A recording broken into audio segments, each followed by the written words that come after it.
Bismillahirrahmanirrahim. Sudah terlanjur senang, tapi lihat ini, yang kita senangi ini benar enggak? Boleh enggak dinikahi? Dan pilihan ini mestinya sandarannya adalah ketakwaan. Karena kalau bukan karena ketakwaan, di akhirat nanti bakal jadi musuh. Ini di dalam Az-Zukhruf. Al-akhilla yauma idzin ba'duhum li ba'din adu. Teman-teman akrab pada hari itu, yakni pada hari kiamat, sebagian akan menjadi musuh bagi sebagian yang lain. Suami istri bisa jadi musuh. Illal muttaqin, kecuali orang-orang yang bertakwa. Ini dalam urusan persahabatan saja mestinya cari teman-teman yang bertakwa. Apalagi ini sahabat paling dekat, istri. Perhatikan itu. Pemimpin rumah tangga juga mesti begitu ya. Ada seorang bertanya kepada Abu Sa'id. Abu Sa'id ini adalah kunyahnya dari Imam Al-Hasan Al-Basri. Kata lelaki tersebut, li ibnatun uhibbuha.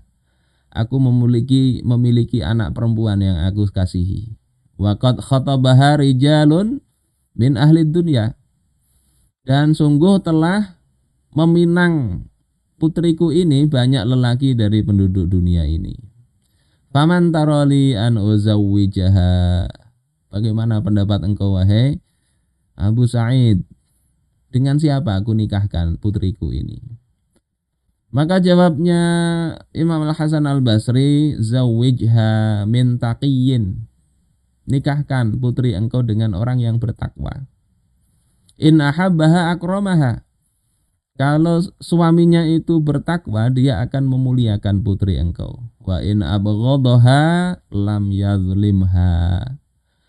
Kalau suaminya itu tidak senang lagi, ya hilang cintanya, ya bertambah usia, bertambah, ya tidak ada lagi rasa cinta, tidak akan dia menzolimi istri yang tidak dicintainya itu.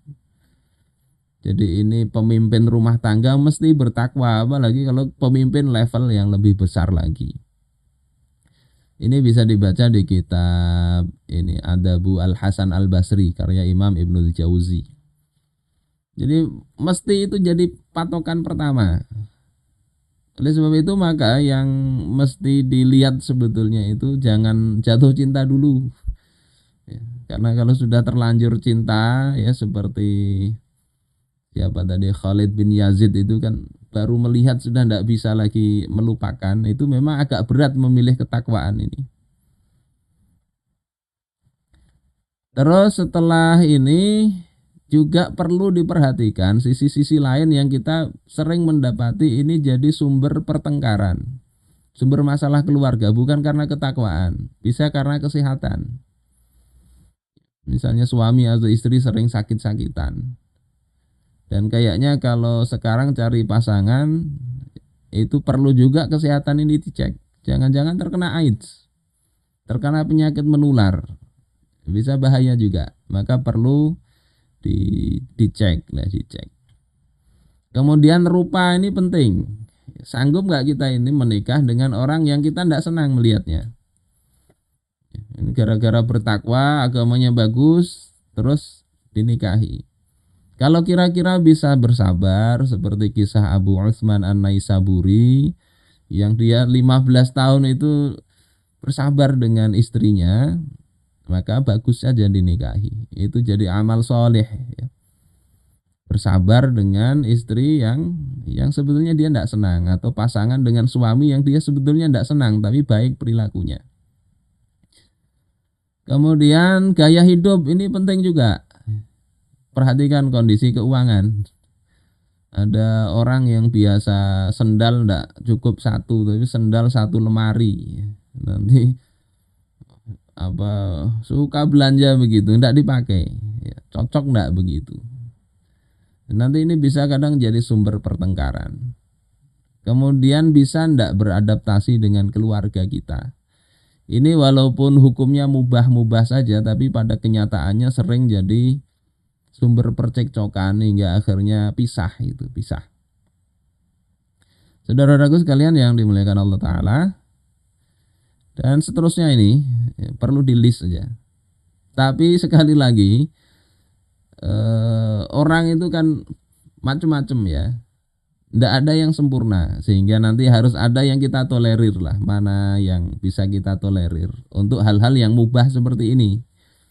Karena kalau cari yang sempurna sampai tua nggak akan ketemu jodoh itu.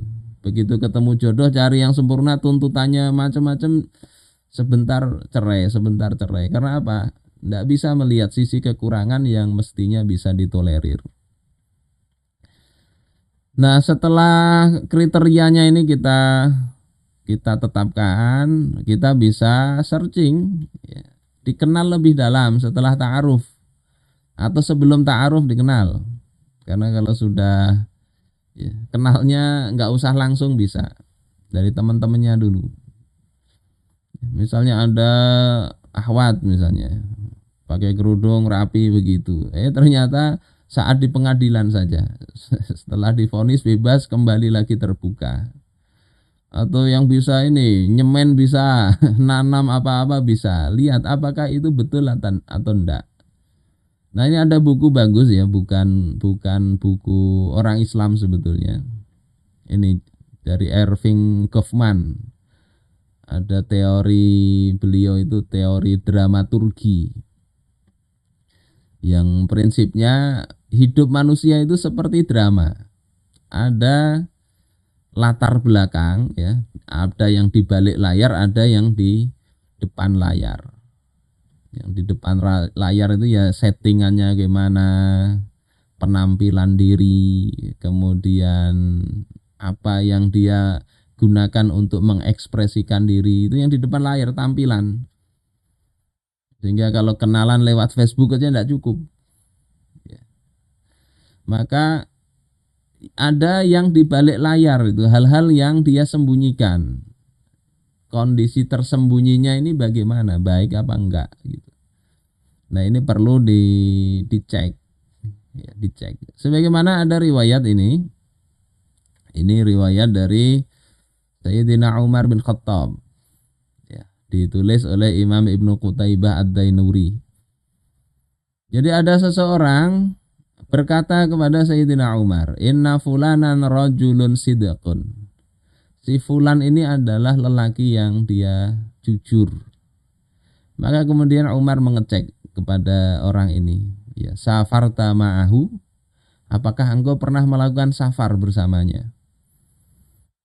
Karena orang itu kadang kondisi tersembunyinya itu muncul ketika safar. Ketika di kampung bagus, ketika safar sendirian ternyata bisa berzina. Ada kasus seperti itu. Apalagi di perjalanan di sana oleh panitia disediakan wanita panggilan. Beberapa perusahaan begitu. Ada training, itu salah satu fasilitasnya adalah diberikan pelayanan itu. Kadang safar itu muncul aslinya. Kata lelaki ini enggak pernah safar aku bersama orang itu yang dipuji jujur itu. Maka Umar bertanya lagi, fakanat bainaka wa bainahu khusumah, adakah antara engkau dan antara dia itu persengketaan? Pernah enggak bertengkar dengan dia? Kenapa bertengkar ini jadi standar juga untuk mengukur? Karena kadang ada orang bertengkar itu muncul sifat zalimnya saat bertengkar. Ada kita lihat itu di Facebook, orang menuduh-nuduh macam-macam. Begitu diminta buktinya, ya, oh di kitab ini begini, menuduh sebuah kelompok.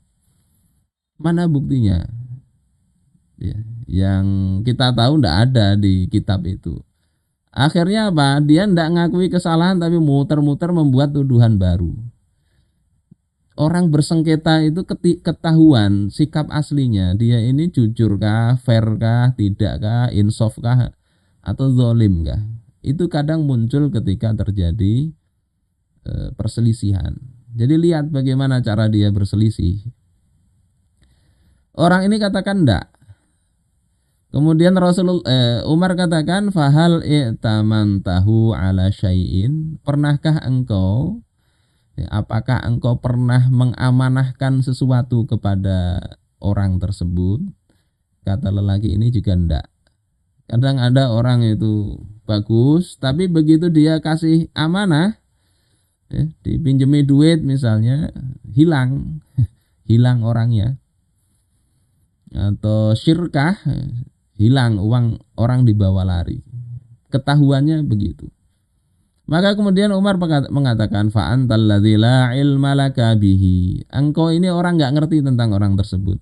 Araka ra'aitahu yarfa'u ra'sahu wa yakhfidhuhu fil masjid. Ya, aku beranggapan engkau itu sekedar melihat dia itu mengangkat kepalanya dan menundukkan kepalanya di masjid. Engkau hanya kenal dia waktu sholat di masjid aja. Kemudian engkau katakan jujur. Ini pelajaran dari Sayyidina Umar untuk kita semua. Ya, jadi kenali itu betul-betul. Memang kadang ketika masih muda ya, usia 20 tahunan, apalagi yang dibaca itu kayak buku-bukunya Fauzil Azim misalnya, Kupina engkau dengan hamdalah, atau dikarenakan cinta kuserahkan rumahku kepadamu. Itu kadang gambaran ketika melihat seorang muslimah yang tertutup aurat itu sudah bagus sekali gambaran seperti itu. Sehingga kemudian lupa untuk mengecek hal-hal yang lain. Coba perhatikan hal-hal ini. Saudaraku sekalian yang dimuliakan Allah Subhanahu wa taala. Nah, jam berapa ini? Masih ada waktu ya. Apa sih sifat pasangan yang dituntut di dalam Islam? Ini saya kutipkan dari kitab Al-Mausu'ah Al-Fiqhiyah. Yang pertama agamanya. Antakuna dzata dinin. Hendaklah wanita itu punya agama yang baik. Ini sebaliknya juga laki-laki ya, kalau seorang wanita mau mencari suami. Di mana riwayat Imam Al-Bukhari dikatakan ya, tungkahul mar'atu li arba'. Wanita itu dinikahi karena 4 hal. Pertama limaliha, karena hartanya, wali hasabiha, karena nasabnya, wali jamaliha, karena cantiknya, wali diniha, dan karena agamanya. Ya, orang biasanya milih di antara 4 itu. Kemudian Rasul katakan fadfar bidzatid din taribat yadak. Pilihlah yang punya agama yang baik, taribat yadak. Engkau akan beruntung. Makna taribat yadak itu ay istagnaita in fa'alta. Engkau akan kaya kalau engkau lakukan. Wa if taqarta illam taf'al. Engkau akan fakir kalau engkau enggak lakukan. Jadi kalau engkau enggak milih agama, celaka engkau. Ini menjadi prioritas pertama. Kemudian yang kedua, antakuna bikron. Ini hendaklah cari yang bujang, yang bujangan. Ini mohon maaf kalau ada yang tidak bujang, nanti ada ini yang lebih utama, yang tidak bujang ada juga. Ya. Kenapa alasan yang bujangan ini? Ya, yang bujangan itu kan tidak ada pembandingnya. Jadi begitu menikah, ya dia akan di sini salah satunya arda bil yasir, akan ridha dengan yang sedikit. Tidak ada pengalaman membanding-bandingkan. Lebih bisa menyayangi. Ya. Kecuali kadang dia bujangan tapi sudah terpaut hatinya dengan orang lain. Nah ini juga jadi problem nantinya. Kemudian kecuali ya hanya saja ila anna asy-Syafi'iyah wal Hanabilah nasu ala anna thayyiba aula liman lahu maslahah. Dalam mazhab Syafi'i dan Hambali itu menyatakan menikahi janda itu lebih utama ya, bagi orang yang ada kemaslahatan di situ. Ya. Jadi apalagi ketika banyak janda, maka ya yang perlu diperhatikan betul juga agar ya tidak kalau masih bujangan kan nggak pernah merasakan berkeluarga, mungkin nggak ada suami nggak mengapa. Tapi kalau sudah pernah menikah itu kadang lebih membutuhkan suami daripada yang bujangan. Bismillah. Jadi ada beda pendapat di sini. Kemudian yang ketiga, antakuna hasibah, mestinya punya nasab yang baik. Ya. Jadi kata dalam riwayat itu apa? Al-irqu dassas. Ya. Perilaku itu bisa menurun. Jadi kalau keluarganya ini ndak keluarga taat, itu bisa ketularan anak itu, walaupun itu tidak mesti begitu. Pelajaran lingkungan yang baik itu seperti juga nasab juga. Ya. Kemudian yang ke D, antakuna wadudan waludan, hendaklah penyayang dan lembut. Ya. Lembut, penyayang, walud itu banyak anak. Artinya dilihat-lihat ini keluarganya ini punya banyak saudara atau enggak. Kemudian antakuna jamilah, mestinya cantik. Cantik. Karena bisa ini menyenangkan suaminya ketika melihat yang cantik, bisa bersyukur kepada Allah. Kecuali ketika memang dia seperti Abu Utsman tadi menikahi untuk membantu, ya enggak apa-apa kalau bisa bersabar dan bersyukur juga. Kemudian antakuna ajnabiyah, hendaklah orang asing, dalam artian bukan mahram, bukan kerabat dekat. Walaupun kerabat dekat seperti sepupu itu sebetulnya halal dinikah.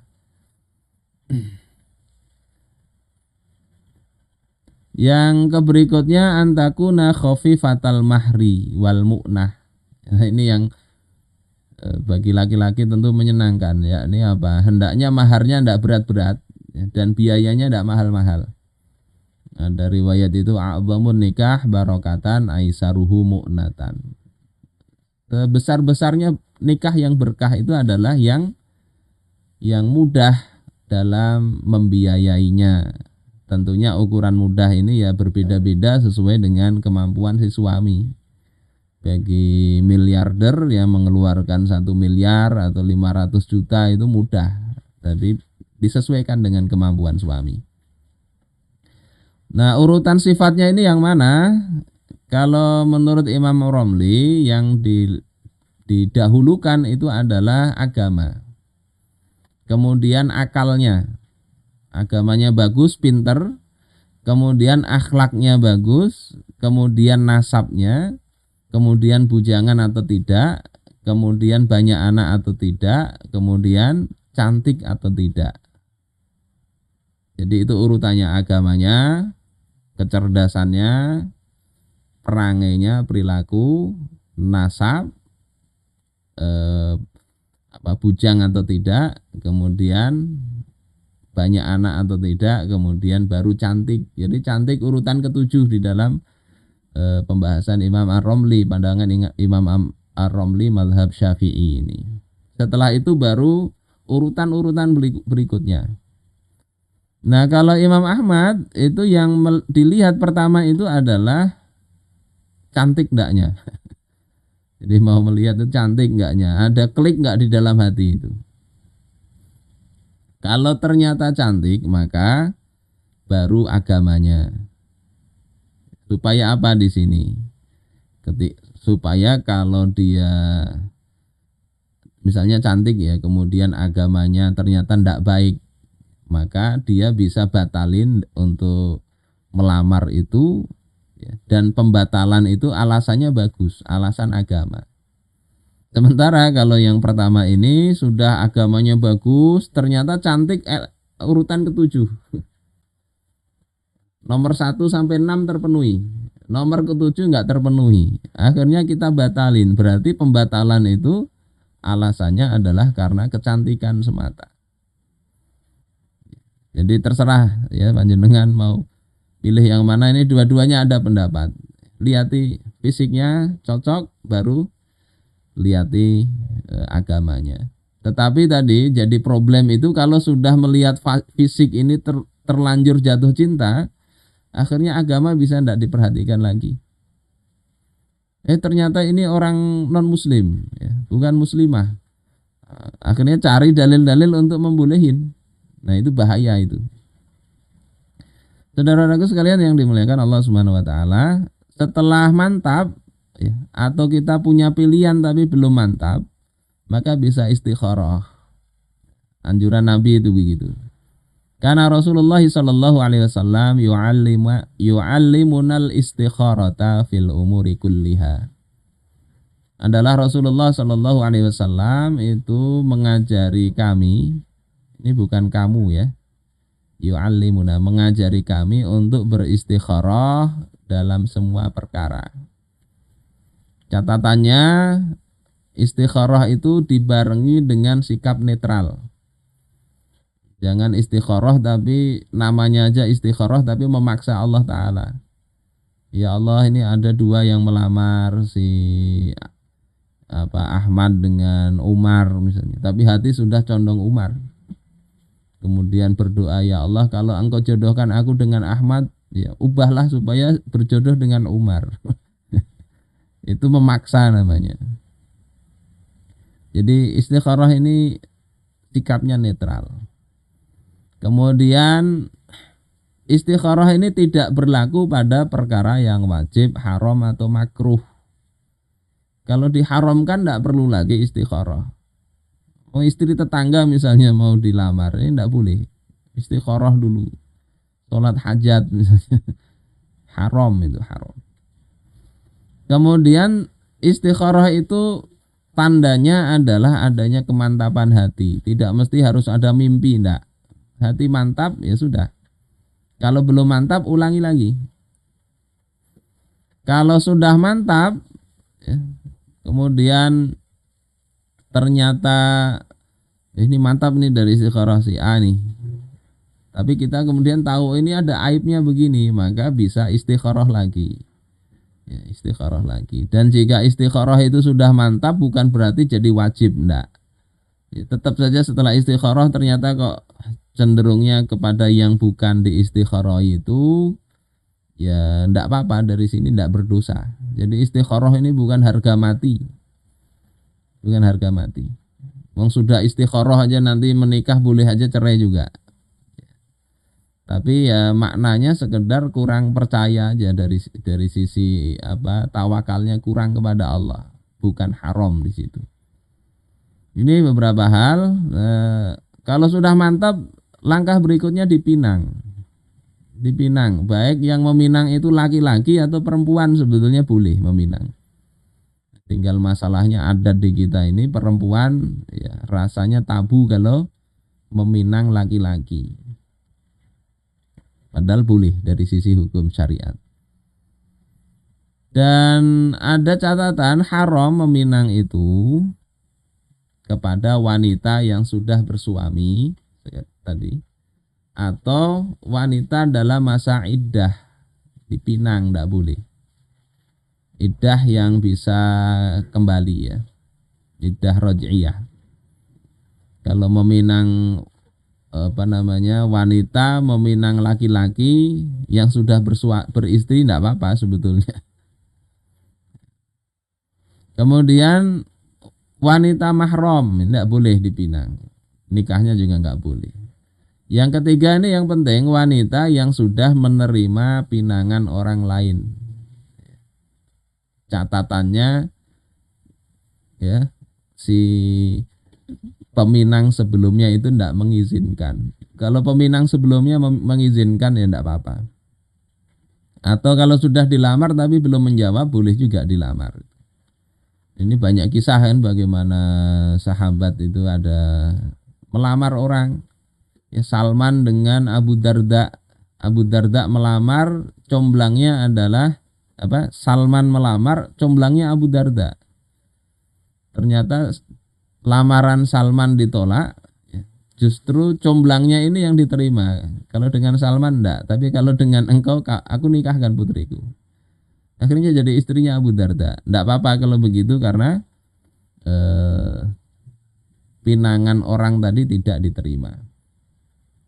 Ini mungkin beberapa hal dan terakhir untuk malam ini saya ingin sampaikan bahwasanya khalwat itu tetap haram ya.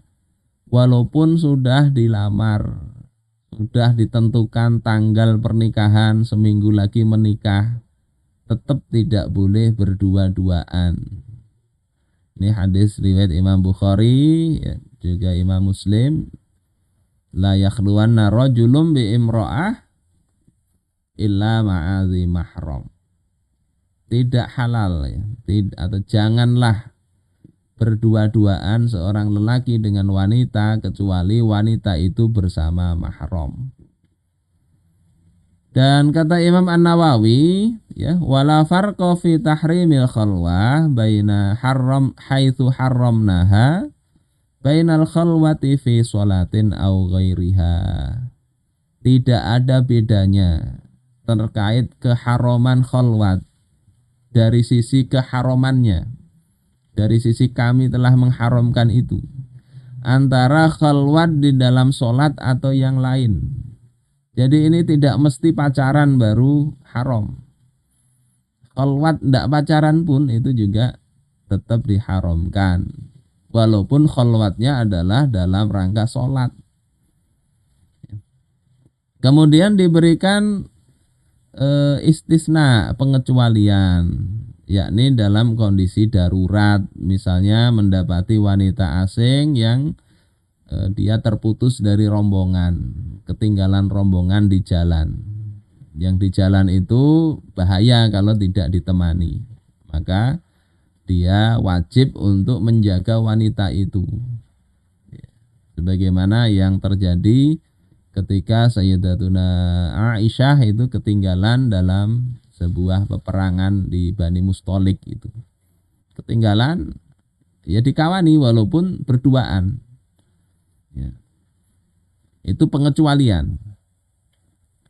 Ini juga ada pesan dari Maimun bin Mihran.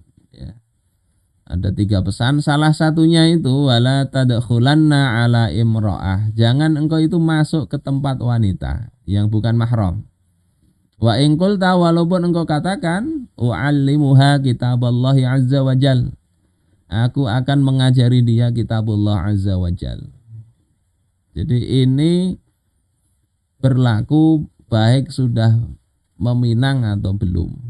Selama belum nikah itu statusnya masih wanita asing. Mudah-mudahan ini bermanfaat dan tidak kita langgar larangan-larangan ini, karena kalau kita langgar berarti tadi kita mengawali pernikahan dengan tidak merujuk kepada aturan Allah Ta'ala, dan itu tanda-tanda ya bahaya bagi pernikahan kita.